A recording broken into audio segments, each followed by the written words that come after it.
Tuesday Talks. If you don't know my friend Rene Ritchie, then let me introduce you. For the last few years, he's been focused on uploading insightful tech YouTube videos that have been my go-to for the latest news, analysis, and insight on Apple products.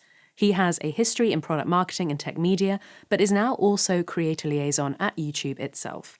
We finally met in person at Apple Park last summer, and I wanted to give you insight on YouTube, AI, and Apple in this Tuesday Talks episode with someone I know and trust and who I think you can learn a lot from. So, let's get into the show. Massive thanks to CuriosityStream for sponsoring this video. Sign up using the link in the description so you have access to the full version of this interview. Your videos to me have always been like flawless and professional, but I guess maybe in the last few years, or I guess you haven't really been running your channel that long, that the room of for growth that you've had from 0 to over 300,000 subscribers that you have now, like, do you feel like the learning curve of you making those videos to where you are now, like, you must be super proud of what you've achieved, but also where you're getting to with your content, because all that research seems to be paying off. Yeah, it's really interesting. And also, like, because I do everything myself still. I'm just one person, and I've always liked that. I started editing when I was very young on video toasters, and I've just always liked editing. The one thing I couldn't do was run a business, so I hired that part out instead of hiring the editing out, so I could spend my time making the videos. And the interesting journey for me is when we were on lockdown, I was just so bored that I would wake up, make a video, edit the video, post the video, and then rinse and repeat, live, die, repeat, basically, for that cycle. And then now I don't have that much time anymore, but I still want to make videos. So I went through this process of finding, like, to where the videos were like, it took me hours and hours, like days sometimes, to make a video, and they had a lot of cuts and a lot of B-roll and a lot of transitions and audio, like sound design and all of that, to where once I first started at YouTube, I didn't have very much time at all. So I tried the approach of no editing, because there's this whole genre on YouTube, primarily gaming streamers, who have these news drama channels who just sit in front of the camera and talk, and they're equally successful as some of the people who spend a month making a video. So I went through this whole thing of, like, no B-roll, no edits, no cuts, to see how that would play around. And so now I'm going to my next thing, I think, is try to blend the two, where I find something that's an acceptable hybrid.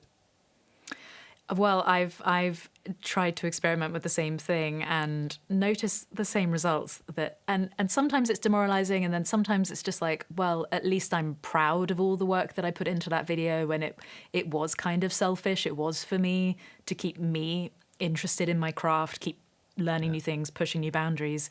But then, yeah, sometimes they're just talking to camera, which can be shot, sometimes within half an hour and edited relatively quickly, depending on how well you present to camera. They can do extremely well. But I think it's just the balance, isn't it? It's like sometimes people just want to sit with you and hear what's on your mind, and other times they want to really be entertained. And I think it's an interesting position to be as, professional YouTuber, because it's not, I don't know, there's still no right answer. And that's what I enjoy about it the most. It's like, sometimes YouTube kicks you in the face. Sometimes it's just like, no one liked that video, so we're not gonna work with you on it, And then other times it's like, hey, good job. We're gonna throw that to a whole new audience. The best way to describe it is, people think the algorithm, like, pushes videos for creators to viewers, when really it pulls videos for viewers. So someone comes on their homepage, the algorithm tries to pull all the videos that they think that they will have a high likelihood of clicking on and enjoying and having a satisfactory viewer experience. So I always try to keep that in my mind as well. So, like, what video would I make that I know people are going to enjoy? And that sort of flips my thinking around. I'm going to say 2 letters, AI. I am seldom terrified by technology, because technology is just tools, and humans have been using and escalating tools forever. Where I only get terrified is that humans don't always have the best history of how we've chosen to use our tools. It keeps reminding me of that classic Jurassic Park thing where you were so busy trying to see if you could do it, you never stopped to think of whether you should do it. How are you getting on with the Mac Studio? So it's almost embarrassing. Like, I love the Mac Studio. I have the Mac Studio Ultra, and I got a fairly good version of it, and it is phenomenal. But I haven't been using it much because the MacBook Pro, the 16-inch MacBook Pro, and I got it fully MacBooked out, has been so good. And I move between here and a standing desk and my living room and my kitchen, like the way I used to move between like a Starbucks and a hotel or a venue, that I've been editing out almost everything on my laptop now, and it's so fast. It got to this point where when the M1 came out, it cut down the time it took me to edit anything or to render anything by like to 1/5. So it took me like 25 minutes, and that went down to 5 minutes. And then the MacBook Pro took that down to like 3 minutes, and the Mac Studio takes it down to like 1.5 or 2 minutes. But it's not a big enough difference that I want to sit right in front of it all the time. So I don't know what that says about me, Mary. Is there anything about any of the products that you're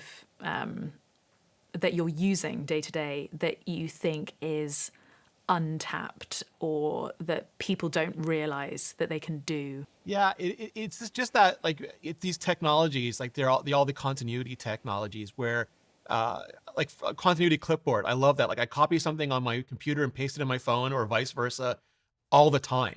It makes no sense because you'd figure, why do you need to do that? But like sometimes I'm on my, like I have what's the right way to put it? Like I'm in a password manager, but I want to do it on my computer. I just copy and paste the password from one to the other rather than starting the computer and going up and rather than starting the app, going and finding it again. It's just all these little things that save me those efforts. Or handoff, like I'm on a web page on my phone, I want to bring it up on my computer. I don't have to open the browser, go to the bookmark, scroll down. I just go there, it's in the dock, I press it, continuity, handoffs, whatever I was, it pops up exactly where I left it. And all of those things are just like little time savers that it knows, it's not just syncing data back and forth, but it's syncing my state, my relationship with that data in that moment. And AirDrop's a huge one of those too, but it just means I'm always exactly where I want to be, and the hardware kind of melts away, and it's just the stuff that I want to do, and this is the thing I want to do it on right now. Is there anything that you would like to contribute in your sort of like as final thoughts or anything that you've got coming out soon that you would like to give a little teaser to, or or anything you'd just like to share? No, I'm just super thankful. I mean, like, you know this, you're one of my favorite YouTubers and people, and just the opportunity to talk with you at any time is like super amazing. So I really appreciate you having me on and letting me chat or go on and on, often elliptically, about all these subjects.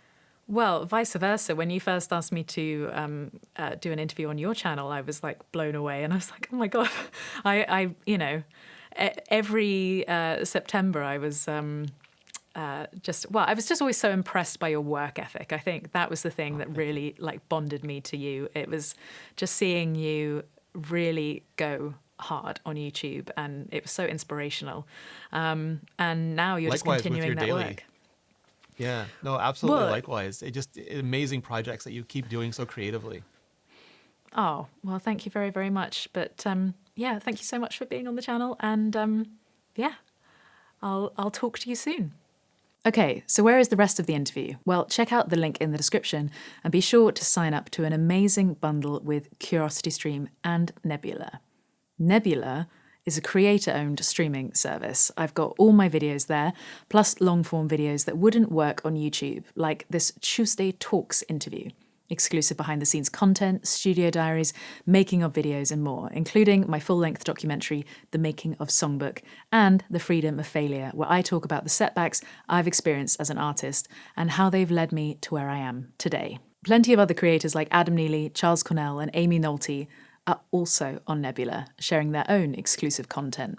It has great videos ad-free, and you can help me and other creators keep doing what we're doing too. The best way to access Nebula is to sign up for a subscription to CuriosityStream. CuriosityStream is the perfect place to access thousands of high-quality documentaries like NYC Revealed or Going Nuts, Tales from Squirrel World.